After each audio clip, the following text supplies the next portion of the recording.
Hi friends, welcome to my channel. ఇక ఈరోజు recipe మినప వడాలు. ఇవి హోటల్లో లాగా చాలా క్రిస్పీగా టేస్టీగా రావాలి అంటే ఎలా తయారు చేయాలో మనం ఈరోజు ఈ వీడియోలో చూద్దాం.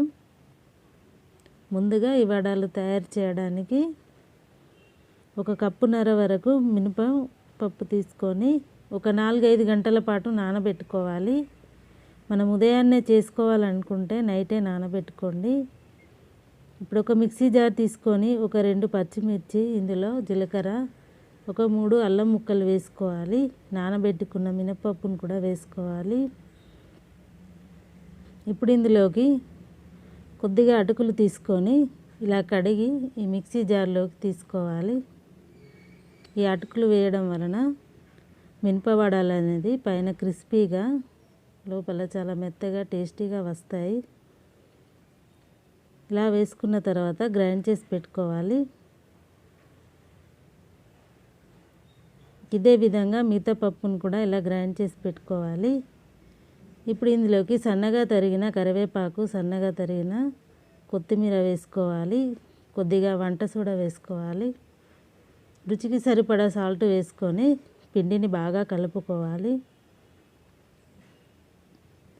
ఈ పిండిని వీడియోలో చూపిస్తున్న విధంగా ఒక 2-3 నిమిషాల పాటు ఇలా కలుపుకుంటే వడలు అనేది చాలా బాగా వస్తాయి.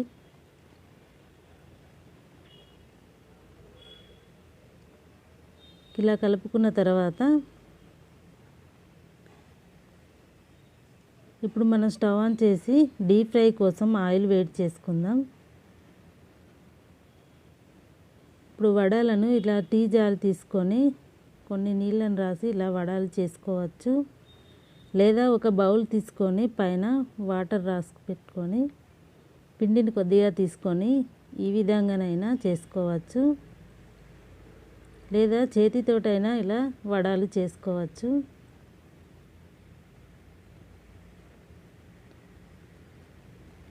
ఇంక ఈ విధంగా వడలను చేసుకొని 2 సైడ్లా ఇలా తిప్పి కాల్చుకోవాలి.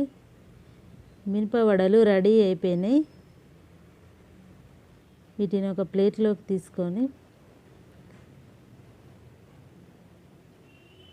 పల్లి చట్నీ కానీ, సాంబార్ కానీ, అల్లం చట్నీతో కానీ తీసుకుంటే చాలా చాలా బాగుంటాయి. ఈ వీడియో మీకు నచ్చితే లైక్ చేయండి, షేర్ చేయండి, సబ్స్క్రైబ్ చేయండి. Thank you for watching.